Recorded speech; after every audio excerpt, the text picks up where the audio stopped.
Salam, bu Bookline podkastıdır. Oxumayan insan zamanın yox, təsadüfün içində yaşayır. İnsan niyə təsadüfün içində yaşamaq seçsin? İnsan niyə oxumasın? Ya da biz niyə oxumuruq? Ya da bəlkə oxuyuruq? Həmsöhbəti müasir Azərbaycan ədəbiyyatının fərqli imzası yazıcı, publisist Qan Turalıdır. Tural bəy, başlayaq. Başlayaq, xoş gördük. Sizi çox xoş gördük. Çox sağ olun ki, vaxtınızı ayırdınız. Bizimlə həmsöhbət olmağa razılıq verdiniz. Tural bəy, məhz sizin üçün kitab oxumaq vərdişdir yoxsa seçimdir? Bu kitab sizin həyatınızda necə başrol oldu? Bu əlbəttə ki, bu biraz da mürəkkəb bir mövzudur. Nə mənada mürəkkəbdir? Elə şeylər də var ki, bunları sırf vərdiş kimi oxuyursan. Yəni vaxt bir tərəfdən var ki, mənəvi bir tələbat üçün oxuyursan. Məsəl üçün hazırda mən bir piyes üzərində işləyirəm, Frans Kafkanın Çevrilmə əsərinin motivləri əsasında. Onun üçün əlbəttə Frans Kafkanın bütün müxtəlif tərcümələri, onun haqqında yazılanları və s. çoxlu oxudum. İndi bu bir işlə bağlı bir oxumadır. Çünki bizim işimiz həm də mütaliədir, düzdürmü? Bir tərəfdən isə amma məndə həmişə belə olur adətən. Bir tərəfdən o işlə bağlı olanlar varsa onları oxuyuram. Digər tərəfdən isə sırf şəxsi marağım üçün, mütaliəm üçün onları oxuyuram. Siz indiki Turaldan danışırsınız. Bəli. Biz 20-30 il əvvəlin gənc Turalından. İndi oradan gəl. Amma sırf uşaq vaxtına biz keçirsək, məsələn biz 84-cü ildə anadan olmuşam. Məsələn 90-cı illərə baxanda ümumiyyətlə bizim gənclik dünyada belə müasir dövrdə ki, ən belə maraqlı nəsil bizim nəsildir. Ona görə ki, həm analoq dövrünə gəlib, həm kitab oxuyan dövr gedib, həm də internet dövründə ilk başlarına ortaya çıxıb. İndi o uşaqlıq dövründə açıq etiraf eləmək lazımdırsa, yəni insan həqiqətən də yəni mütaliə bir vaxt keçirmə vasitəsidir, açıq etiraf eləyək. Yəni, təbii ki, bu əlbəttə. Mən uşaq vaxtı durub deyim ki, məni dərin fəlsəfi, mənəvi suallar düşündürürdü, ona görə oxuyurdum falan, yox. Amma oxuya-oxuya da o ədəbiyyatın sehirli aləminə daxil olurdu. Eyni bir yazıcı olmayan oxucu kimi mən də elə başlamışam.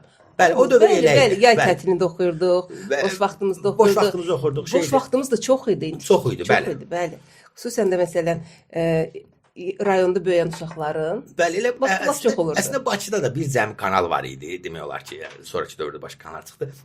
Yəni internet yox idi, şey yox idi. Ona görə insanlar boş vaxtdan istifadə edirdilər, həm mütaliə üçün. Məsələn, mən bu yaxınlarda bir dənə kitab oxudum. Bu elə kitablar var, kitabın özü müəllifindən məşhurdur. İradənin Gücü adlı bir kitab var, fransız müəllif yazıb, 19-cu əsrdə yazıb. Orada gənclərin də necə iradənin gücünü inkişaf etdirməklə söhbət gedir. Orada məsələn neqativ bir şey kimi deyir ki, çox kitab oxumayın. Gənclərdir. Amma mən fikirləşdim, niyə belə çox kitab oxumayın? Sonra düşündüm ki, başa düşdüm ki, insanın çox kitab oxumağı o dövr üçün alüdəçilikdir həddən artıq. Yəni boş vaxt keçirmək üçün insanlar kitab oxuyurlar. Başa düşürsünüzmü? Yəni amma həqiqi mənada mənəvi tələbat insana gətirməlidir. Məsələn burada çox biraz oxuduqca oxuyursan, o vərdiş insanda yaranır. Məsələn bir də şey də var belə Leyla xanım, bu çox vacib məsələdir. Məsələn mən kitab oxuyuram, onu başqaları üzərində bir təzyiq və yaxud təkəbbür kimi yəni göstərməyin əleyhinəyəm. Amma bir insan tipi var ki, məsələn bəzi insanlar bu cürdür ki, mən də özümü onlardan biri hesab edirəm və xoşbəxtəm buna görə. Kitab oxumaq mənə həddən artıq çox böyük zövq verir. Məsələn mən əsər də yazıram, şey deyirəm, film də baxıram, amma heç biri kitab oxumaq qədər insana mənə mənəvi təsir eləmir. Amma siz oxucu kimi doğulmamısınız, oxucu kimi formalaşdınız. Yəni çox kitab oxuyan evə doğulmuşdunuz. Bəli, ailədə də var idi. Gözünüzü açdınız, kitabı gördünüz. Bəli, evdə kitabxana var idi, orada götürüb. Bəli, bəzi insanlar o cür şəraitdə doğulmurlar. Onlar neynəs? Onlar indi bizim problemimiz orada ibarət olmalıdır ki, o insanları mütaliə cəlb etməyin bir variantlarının üsullarına tapaq. Burada problem nədədir? Məsələn, görkəmli Alman yazıçısı Hermann Hesse, Hermann Hesse'nin bir dənə essesi var. Hesse'nin essesi var, bu qarşı oldu. Orada yazır ki, kaş deyir 30-cu illər falan da deyir ki, gələcək dövrdə deyir. Elmi bu dediyi dövrdə kino təzə çıxıb, radio təzə çıxıb falan da elə deyir elmi kəşflər olacaq ki, insanlar deyir və mən çox sevinirəm ki, kitab oxumağa daha az vaxt ayıracaqlar, amma onda o kitab oxuyanlar əsl oxucular olacaq. Bax sizin o Hermann Hesse həm də deyir ki, yazıcı nə oxucu üçün yazır, nə naşir üçün. Qan Turalı bugün kim üçün yazır? Mənə gəlir ki, Hesse'nin çox sevdiyim yazıcıdır. Onun məsələn Yalquz Ağ romanını çox sevirəm, Siddhartha romanını çox sevirəm falan. Amma mənə gəlir ki, biraz da əgər bir Siddhartha'nı sevənlər Yalquz Ağı o qədər sevmirlər. Yox, ikisini də mən çox sevirəm. Muncuq oyunda var. Amma bir şey deyim, yəni oxucu olmadan yazıçılıq mümkün deyil. Yəni oxucu olmasa ədəbiyyat da olmazdı. Yəni oxucu ədəbiyyatın vacib şərtlərindən biridir. Ki, hər yaxşı oxucudan da yaxşı yazıçı olmur. Yox, amma elə yazıçılar da var ki, istədiyim pis oxucudur. Bu tip bir yazı tipi də var. Azərbaycan ədəbiyyatına mən də Nəsimi kimi oxumuşdu ki, yaxşı şair oldu. O da var. Hə, Nəsimlə bağlı əlimizdə tarixi materiallar azdır. Mən də bilmirəm çox kimi oxumuşdum, amma bir şey də var ki, iki tip yazıçı var. Məsələn, Orxan Pamukun bir essesində o göstərir, deyir saf və düşüncəli romantik kimi göstərir. Saf yazıçılar həyatdan aldıqları nəticələrlə başlarına gələnləri çox yaxşı bir variantda yazmağı bacarırlar və belə dünyada çox yazıçıları var. Bir tərəfdən də çox mütaliə edən, o mütaliənin içindən gələn, elə Herman Hesse kimi belə bir yazıçı tiplər də var. Bir də bizim ədəbiyyatda da elə şeydə. Bunu kənarda müəyyənləşdirmək istəyirəm Leyla xanım. Sən Cəlil Məlikov çox oxumuş yazıçı idi, yoxsa yox? Onu bilmirəm. Sizdən soruşuram. Çox məsələn Cəlil Məlikovda bəzi şeylər falanları var. Dövrü mətbuat falan əlbəttə çox yaxşı izləyirdi, oxuyurdu falan. Məsələn Sabir haqqında eyni şeyi biz deyə bilmirik. Yəni Sabir əlbəttə ki, divan ədəbiyyatını falan oxumuşdu, onu kifayət qədər yaxşı bilir, farsça da yaxşı bilir Sabir. Amma onun belə geniş dünya ilə bağlı mütaliəsi falan yox idi. Ancaq Molla Nəsrəddin jurnalı çıxandan sonra o, çünki o dövrün ziyalıları əslində o son tendensiyadır, oxumaqla bağlıdır. İki dövr, əvvəl bizdə orta əsrlər dövrü gəlir, ənənəvi şərq ədəbiyyatı, Mirzə Fətəli Axundovla biz qərb ədəbiyyatına keçirik. Amma Sabir hələ bir şərqdə qalmış insan idi, amma Molla Nəsrəddin o işığı göstərdi, o işığın arxasına getdi və ədəbiyyatımızı da o işığın arxasına apara bildi. Yəni burada bəzən fitrən yüklənən o istedad bəs eləmir də. Bir də dünya ədəbiyyatına, elə şərq ədəbiyyatına hakimiyyət vacibdir. Əlbəttə. Sən bu məsələn Herman Hesse'ni oxuyandan sonra uzun müddət heç kim oxumaq olmur. Heç kim kəsmir. Oxuduğun ədəbiyyat səni kəsmir. Yox, bəli, belə böyük yazıçılar var. Bəli, indi burada şey də var, bu insanlar üçün bir səmərəli, gənclər üçün səmərəli olmağı baxımından deyirəm. Yəni mütaliənin də bir sırası var, qaydası var, nizamı var. Belə Azərbaycan xalq nağıllarından başlayaq. Bəli, xalq nağılları, dastandan falan. Məsələn, mən baxıram gəncdə oturub əlində görürəm ki, şeydir, Herman Hesse'nin Yağ Quzağını oxuyur. Yəni o çox demirəm. Çox gec oxumaq lazım. Əlbəttə ki, o vaxta qədər şeydə gəlməlidir. Məsələn, mən Sənət Universitetində işləyirdim. Çünki Yağ Quzağı oxuyanlar hətta Herman Hesse'dən küsürlər. Çox ağır əsərdir, yer gəlmişkən. Məsələn, mən Sənət Universitetində işləyəndə gördüm ki, bizim hörmətli kinoşünaslar 2-ci kurs uşağına deyir Tarkovskini. Deyirəm, uşaqları soruşuram, mən də yazı psixologiyasından dərs deyirəm, ssenaridən dərsəm, deyirəm ki, bu nə başa düşdünüz buradan? Görürüm, məsələn, Velosiped oğruları filmi var da, Victoria De Sica'nın filmidir. Bir menyu verməliyik. Biz gəncə bir menyu verməliyik ki... O templə, necə ki, bu daha sadə, rahat, aydın başa düşülsün deyə riyaziyyatla deyirəm. Riyaziyyatda tutaq ki, necədir? Vurma cədvəlini bilməmiş adam kvadrat tənliyi eləyə bilməz ki. Əvvəl vurma cədvəli olmalıdır, toplama çıxma bilməlidir. Yavaş-yavaş, çünki bir növbəti mərhələ əvvəlkinin üzərinə bina eləyir də. Ədəbiyyatda da elədir. Yəni onda siz daha tolerantsız bestsellerlərə, detektiv janra, Harry Potterlərə. Tam səmimi deyim. Bu mən həmişə meyxanla bağlı idim ki, bu incəsənət nümunəsi deyil. Bu həmişə də əlbəttə həmişə deyirəm. Və incəsənət nümunəsi deyil, onun mənim bağlı mövzumuz deyil. Amma elə bestsellerdən, fərdi inkişaf falan kitabları var, Harry Potterlərdə. Bunlar ədəbiyyat saymıram mən. Ona görə yox, ədəbiyyat çox ucadır falandır, yox. Amma deyirsiniz bir də vərdiş yaransın. Vərdişi yaratmaq üçün 50 bir kitab alışsın. Bəli, əlbəttə, onun üçün aydın məsələdir. Yəni burada problematik məsələ necədir? Yəni burada kitabın oxunmasının, hər hansı bir kitabın yazılmasının bir neçə məqsədi, məramı var. Bu kitabdan kitaba dəyişən bir şeydir. Məsəl üçün sizə biraz Nəsimini qeyd edəcəksiniz. Nəsiminin qəzəl yazmağın əsas missiyası o idi ki, Nəsimi qəzəl yazsın, çox məşhur olsun, tanınsın, tirajlı olsun, fəxri adı alsın falan. Elə bir şey missiyası yox idi, düzdürmü? Nəsim üçün qəzəl janrı özünü yox, hətta öz fəlsəfi ideyalarının, hürufiliyin ifadəsi idi. Bir növ indiki mətbuatın funksiyasını o vaxtda qəzəl həyata keçirdirdi. Bir təxribat edə bil platforması idi, onun istedadı. Çünki başqa variant yox idi. O dövrdə təsəvvür, məsələn o dövrdə fikirləşək ki, niyə görə şahlar şairləri öz saraylarına çağırırdılar, onlara ənam verirdilər, onlara əsər sifariş verirdilər. Çünki o vaxt media yox idi. Elə medianın funksiyalarında ədəbiyyat məsələn həyata keçirdirdi. Yəni amma məsələn o vaxtı oxumağın, kitabın gücünə inam yüksək olub. Bəlkə də indi təbii ki, o vaxtda çox daha yüksəkdir. O inam bu gün nə qədərdir? Kitabın gücü azalıb azalmır. Bu gün əlbəttə ki, biz o dövrün ədəbiyyatına baxanda, o dövrün ədəbiyyatı ilə müasir dövrün ədəbiyyatı arasında çox böyük fərq var. İlk növbədə fərq kontekstdə, kütləvilikdədir. Nə mənada? Məsələn, sizə orta əsrlərdə keçən ayda elə getmişdim. Məsələn, Nizami Gəncəvi məqbərəsində Azərbaycanın yaxın şərqin ən görkəmli şairidir Nizami. Şairlərdən biridir belə deyək. Məsələn, Nizamini Gəncədə nə qədər adam oxuyub bilirdi, başa düşürdü? Çox az. Bir əlin barmağını keçməzdi. O dövrün ədəbiyyatı çox daha elitar idi. Yəni çox az adama məxsus. Bir kərə hər şey keçdi Nizami oxumaq üçün. Nizami məsələn orada Gəncədə yaşayırsa, onun qonşusunda bir papaq dikan vardısa, o Nizami əsərini oxuya bilməzdi. Çünki farsca idi. Dövrünə görə necə özünü format verirdi? Tələbata uyğunlaşır. Əlbəttə tələbata uyğunlaşır. Əlbəttə tələbata. Məsələn, tutaq ki, Avropa eləyən və bütün o coğrafi kəşfləri olsun, Fransa burjua inqilabının olsun, o kilsənin gücünün sarsılmasına təsir edən əsas faktorlardan birincisi də nədir? Gutenbergin 1445-ci ildə kitab maşını kəşfi. O ilk dəfə İncili kitab kimi çap elədilər. Ondan sonra artıq ədəbiyyat çünki bu çox texniki həm də bir şeydir. Əl yazma kitablar həddən artıq bahadır. Amma çap olunan kitablar çox daha ucuzdur. Ona görə də ədəbiyyat Gutenbergdən sonra kütləviləşməyə başladı. İndi bugünkü dövrdə biz durub deyirik ki, məsələn də filan yazıçı, filan müğənni yaxşı müğənnidir, ən yaxşı müğənni odur. Niyə? Onun məsələn YouTube-da daha çox baxılır. Düzdürmü? Amma alətdir əslində. Əlbəttə. Amma kino daha məsələn və ya bestsellerlər. Demək çap olunan kitab da alət idi, kitab oxumaq. Təbii ki, hər bir dövrün ədəbiyyatı biz heç bir halda ictimai, siyasi, iqtisadi vəziyyətdən ayıra bilmərik. Orta əsrlərdə ədəbiyyatın missiyası daha başqa idi. Müasir dövrdə daha başqadır. Belə bir rəy formalaşır ki, kitab get-gedə ədəbiyyat, mədəniyyətin nişa janrına çevrilir. Daha az tələbat olar, daha az insanların elə bir ki, kitab da bundan qane olur.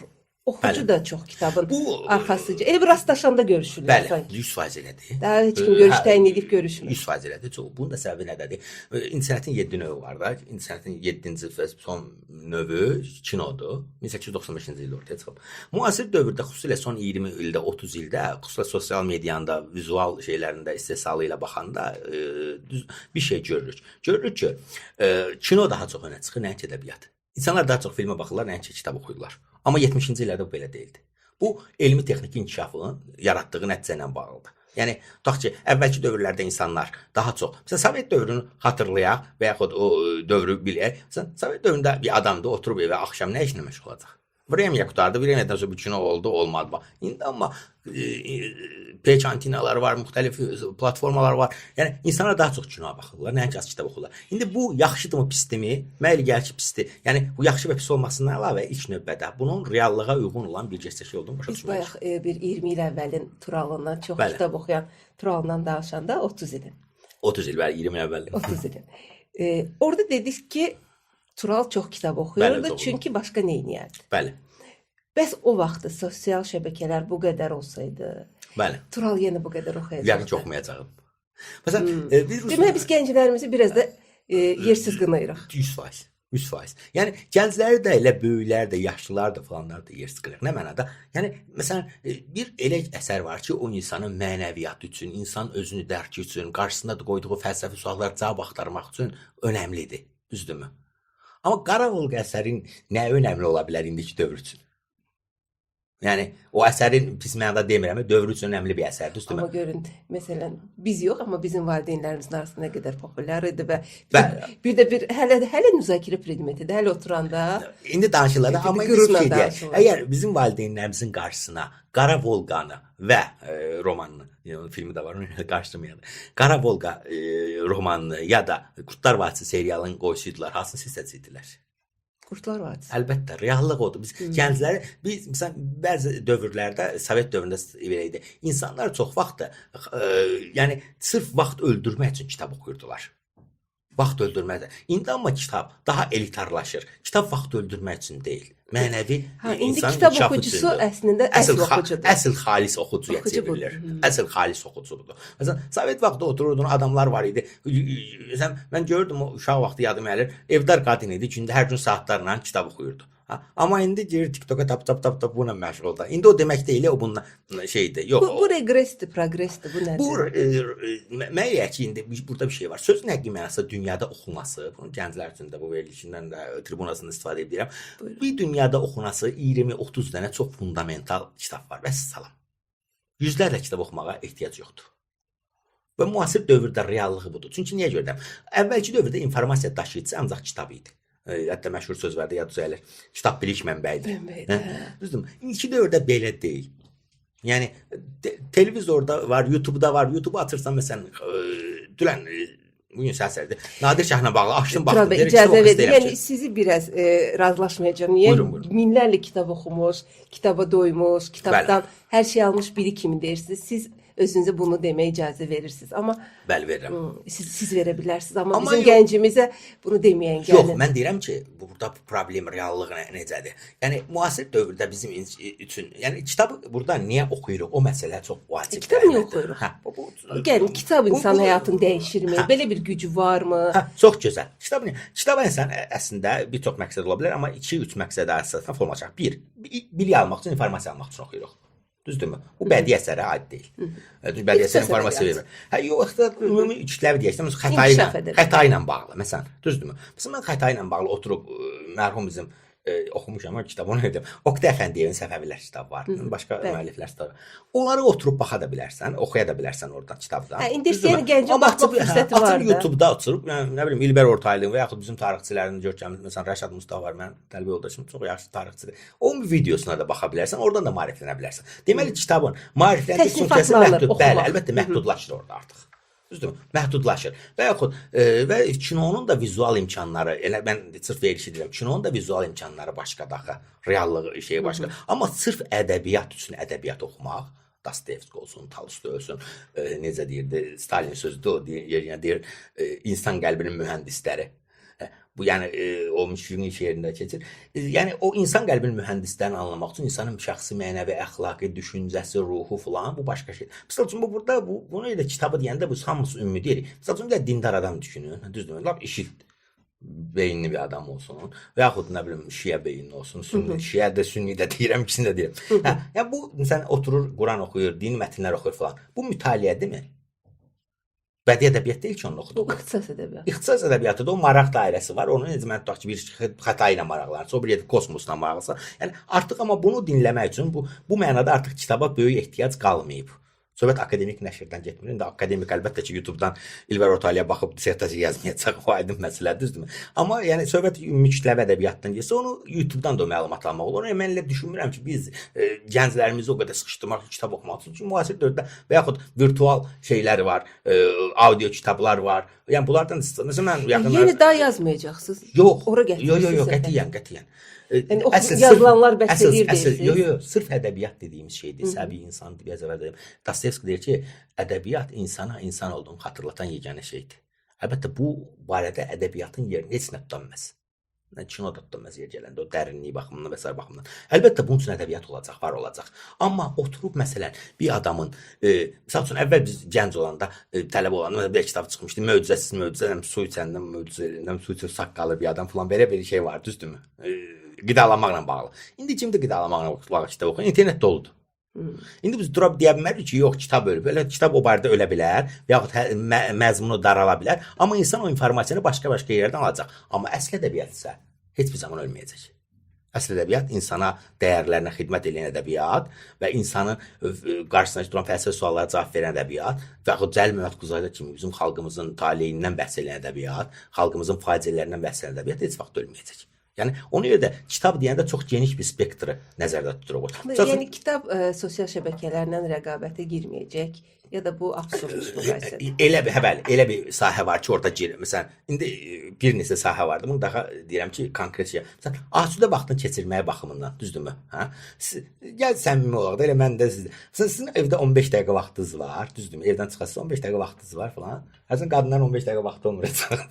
Yəni evdən çıxmaq. Yox, siz soruşun, mən səmimi cavab verirəm. 15 dəqiqə vaxt var. O açıb kitab oxursunuz, yoxsa və yaxud metroda 10 dəqiqə yol gəzirsiniz, yoxsa TikToka baxırsınız. Bax, mən sizə səmimi deyirəm. Mən audio kitaba qulaq asıram. Amma məcbur deyil hamı audio kitaba qulaq asın. Mən onu edirəm. Çünki mənim vaxtıma hörmətim daha çoxdur. Mən bilmirəm sabah onu edə biləcəm. Ona görə bu gün mütləq amma sırf vaxt keçirmək üçün insanlarda, düzdürmü? İnsanlar sırf vaxt keçirmək barədə kitab sosial medianın rəqabət apara bilməz. Sosial media çox daha zəngindir. Kitabı asudə vaxtını keçirilməyə baxımından. Amma fəlsəfi suallara cavab vermək üçün, insanın şəxsi mənəvi inkişafının yüksəlişi üçün və yaxud elmi intellektual qabiliyyətin inkişafı üçün heç bir şey kitabla rəqabət apara bilməz. Siz gənclərdə nəyi müşahidə edirsiniz? Kitaba münasibətlərində kimi çox oxumurlar. Məsələn, kitab mağazasına keçən bir baxırsınız da nə alırlar da. Onlar indi ən çox nə oxumaq istəyirlər? Xüsusilə gənclərlə bağlıdır. Yəni də görürük ki, əlbəttə ki, biz çox qlobal bir gəncliyin içində yaşayırıq. Əvvəlki dövr, tarixin heç bir inkişafında, dövründə belə bir dövr gənclik olmayıb. Nə mənada? Sovet vaxtı Amerikada bir kinoça ki, çıxardı. Məsələn, o 10 il sonra sessiyaya gələrdi, gəlməzdi. İndiki dövrdə isə dünya Netflixin və digər sosial platformalar sayəsində daha qloballaşıb. Bu çox önəmli bir tendensiyadır. Və bu qloballaşmada eləcə də eyni dərəcədə də kitabı da qloballaşdırıb. Mənim üçün ən ciddi narahat edən problem nədədir? Məsələn, mən universitetdə istəyirəm açımdan sərbəst iş verirlər, belə mövzu var filan. Mən sərbəst işlərdə filologiya fakültəsində şeyə uyğun olaraq həmişə fəlsəfə dərsi desəm də sərbəst işin bədii əsəri verirəm. Deyim ki, bunu oxu, bunun haqqında esse yaz gətir. Uşaqlar ki, mən bu qulaq asaq dedim, qulaq asmaq olmaz, ancaq oxumaq lazımdır. Bunu niyə görə eləyirəm? Ayrıca kitablara münasibətiniz? Yəni elə kitab var ki, indi o barədə ayrıca danışarıq. Yəni sualım var sizə. Mütləq, çox mən də deyəcəyim şey çox var orada. Yəni çünki amma mən bir şey deyirəm ki, və bir şey bilməliyəm, əminəm ki, hər hansı bir Azərbaycan gənci üçün Frans Kafka mənim üçün çox müqəddəsdir. Mənim evimdə Frans Kafkanın şəkli var. Amma hər bir gənc ilk növbədə Azərbaycan ədəbiyyatını yaxşı bilməlidir. Azərbaycan ədəbiyyatını yaxşı oxumalıdır. Və ana dilində oxumalıdır. Təbii ki. Təbii ki, Azərbaycan ədəbiyyatının ana dilində oxumasa da yəni burada söhbət Azərbaycan ədəbiyyatından çox geniş spektrdən getmir. Yəni söhbət ondan getmir ki, Süleyman Rəhimovun Mahtaban povestini oxuyasan. O hardan gəlməz ki, bilmirəm. Hər şey oxumusunuz. Onu oxumamışam, amma adını bilirəm. Onu oxuyacaq. Amma məsələn, Cəlil Mətquzadan Danabaş kəndinin əhvalatlarını oxumayan insan nə eləyər ki, özünü ziyalı adlandıra bilməz? Mümkün deyil bu. Yəni mümkün deyil bu. Yəni tamam, Frans Kafkanın çevrilməsini oxuyarsan, Amerikasını oxumarsan, okey. Yəni ona görə demək eləyər ki, dövlət səviyyəsində ən ciddi addımlar, atılan addımlardan biri də bu olmalıdır ki, bunu məsələn, təbii ki, Rusiya dünyanın ən belə güclü ədəbiyyat tarixi olan ölkələrindən biridir də, şəksiz ki. Düzdürmü? Onun başında kim olmasından, onun təcavüzkar siyasətinə asılı olmayaraq. Hansı ki, o dediyim yazıçılar da təcavüzkar siyasətinə əleyhinə mübarizə aparırlar. Amma ona belə Rusiya hər il ədəbiyyatının inkişafı üçün xaricdə də, ölkədə də xeyli pul xərcləyir. Düzdürmü? Məsələn, bizə amma məliyyə ki, dövlət sırf Azərbaycan klassiklərini tanıtmaq, Azərbaycan klassiklərini cəmiyyətin hər tərəfinə yaymaq üçün çoxlu əziyyət çəkməlidir və bunu bacarmalıdır. Çünki Azərbaycan dövləti ilk növbədə Azərbaycan ədəbiyyatının üzərində qurulan bir dövlətdir. Azərbaycan dövləti olmayan da Cəlil Mətquzad Azərbaycan felyetonu yazmışdı. Yəni bu ideyanı biz ədəbiyyatla yaratmışıq. Almanlar fəlsəfə ilə yaradılırsan, Hermann Hesse deyirəm, Fichtenin Alman gəncinin məktublarla. Yəni bu bizim üçün çox prioritet olmalı. Ona görə də ilk növbədə milli klassikanı gənclər bilməlidir, oxumalıdır. Yusif Sanadoğlu'nun Qatilcin romanını oxumalıdır. Mən demirəm o qədər kütləvi hamısını oxusunlar, yox. Şamur romanını oxumaya bilərlər. Belə tövsiyələr edirsiniz gənclərə? Əlbəttə, mütləq. Çünki biz niyə görə deyirəm? Allah rəhmət eləsin. Elçin müəllimin bir də sözü var, Elçin əfəndiyevin. Deyirdi ki, yazmışdı ki, bir də böyük yazısı var ki, Azərbaycan yazıçılarının bütün hamısının siyasında ən birinci yerdə durur. Amma dünyanın başqa heç bir yazısı siyasında yoxdur. Cəlil Mətqulzadədir o da. Yəni Cəlil Mətqulzadə bizim üçün çox görkəmli və çox böyük bir yazıçıdır. Mən o miqyası sevmirəm, kim böyükdür, Messi, Ronaldo söhbəti kim çıxmasın. Cəlil Mətqulzadə böyükdür. Cəlil Mətqulzadə kim böyükdür, yoxsa Faulkner böyükdür, elə deyil. Amma bu reallıqdır ki, Cəlil Mətqulzadə Azərbaycan ruhunun ən mahir bilicisidir. Bütün müqayisələr başında dayanır. Yəni, amma məsələn, məncə bu çox olmalıdır. Vacib. Amma xüsusilə müasir dövrdə də elə bir çox pis tendensiya yaranıb ki, məsələn, mən həmişə 60-cı illərdən anar o nəsillə danışanda da öz barədə yazanda deyim ki, siz çox daha rahat dövrdə yaşamısınız. Yəni rəqabət baxımından. Mən o dövrdə 2-3 dənə xarici əsər tərcümə olunub Sovet dövründə, çox az. Onların da çoxu klassik əsərlər, müasir əsərlər yox. Frans Kafka Sovet dövründə bir dənə əsər çıxıb, yaxud Sartre, bu falan, yəni o dövrün yazısı heç bir çap olunmurdu ki. Aysa, bax, çap olunmurdu axı. O bir siyasət var da, yəqin ki, bax. Sovet ideoloji idi də. Bizə bu bir tövsiyə, bir menü versiniz, bunu oxusunlar. Bəli, bəli. Bütün naşirlər, kitab evləri buna əməl edirlər. Çox əməl eləmirlər. O çox pis. Bir kərə, məsələn, bir tərəfdən baxıram, onları da bir tərəfdə iqtisadi mənada başa düşürəm ki, onların da biznes maraqları var, iqtisadi maraqları var və s. və axır. Bu da onlar Harayini satmalıdırlar. Əlbəttə satmalıdırlar. Amma digər tərəfdən də mən baxıram, məsələn, nəyə görürəm? Yəni onlar hamısı da dostlarım, hamısına səmimi şəkildə özünə deyirəm. Məsələn, elə part-part kitabları məsələn xarici çıxıb götür-çap. Mən yəni bir konsepsiya yoxdur, bir plan yoxdur, bir şey yoxdur.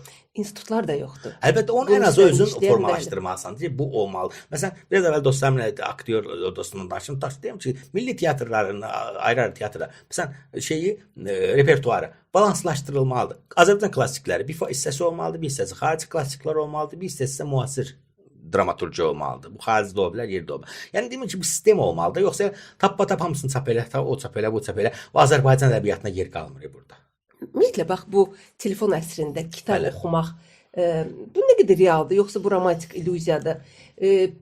Sualımın növbəti mərhələsi. Məsələn, telefon həm də audio kitab deməkdir. Bu gənclər audio kitabı qulaq asırlar. Hə.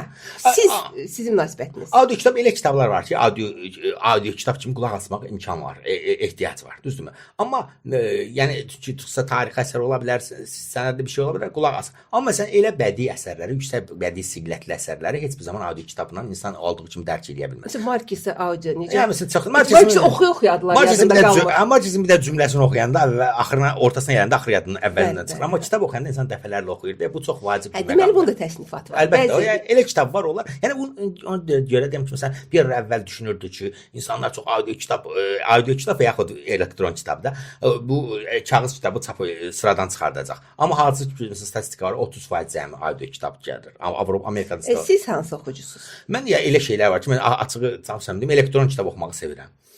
Planşetim var. Hər şey onun içində kitablar atıram. O texniki baxımdan rahat 50 kitab ata bilirsən, şey eləyə bilirsən. Yəni audio kitab oxumaq bir çox cəhətdən insana yaxşıdır, rahat, sərbəstlik verir. Audio kitab demək elektron kitabdan. Amma belə kitablar var ki, məsələn deyim, yaxınlarda Hitlerin sürücüsünün xatirələri var. Onu dinlədim. Amma məsələn o elə fəlsəfi bir şey deyil ki, onu oxuyanda bir düşünüm yəni. Nəysə ötürərəm, bir də qayıdaraq. Yaxud qeyd eləyim nəsə. Bir də oxumaq sizin üçün bir texnika varmı? Gündə 10 dəqiqə oxursunuz, həftədə 2 saat oxursunuz. Bəzən olur aylarla oxumursunuz. Olur mu belə? Aylarla oxumadığım olmur, biraz qısa müddətdə oxuduğum olur. Mənim çox təvəkkülkarlıqdan uzaq olsaydı, mən bu dövrdə bundan nə qədər loğalanmaq olar. Mənim çox dəhşətli sürətdə oxumaq. Bu dövrdə loğalanmaq olar. Çox güclü sürətdə oxuma qabiliyyətim var. Yəni həmişə bu dostlarım da bununla danışanda mənə belə fəxrlə deyirlər. Mən bir gün 500-600 səhifə oxuduğum da olur. Mən hər sürətlə oxuyuram. Bir günü 3 kitab oxuya bilirsiniz ayrı-ayrı.